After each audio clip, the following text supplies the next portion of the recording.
మా channel YouTube subscriber అందరికీ, స్నేహితులందరికీ నమస్తే అన్న.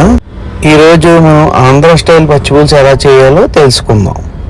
మనం ముందుగా బాగా కాల్చుకొని వంకాయని, పచ్చిమిర్చిని బాగా పిసికేసి పక్కన పెట్టుకుందాం.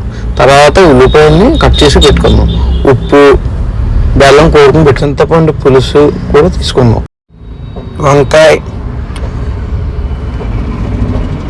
పచ్చిమిర్చి, ఉల్లిపాయలు బాగా వేసుకుని కొద్దిగా ఉప్పు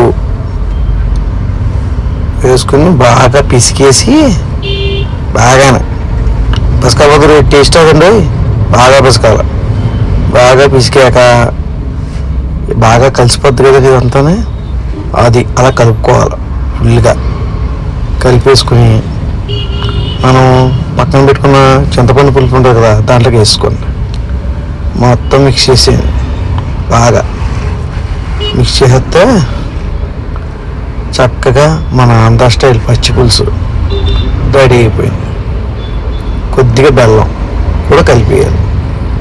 ఇప్పుడు అసలు టేస్ట్ వస్తుంది బెల్లం కలిపాక ఆ పచ్చి పులుసుకి. ఇదండి ఇవాళ మన పచ్చి పులుసు.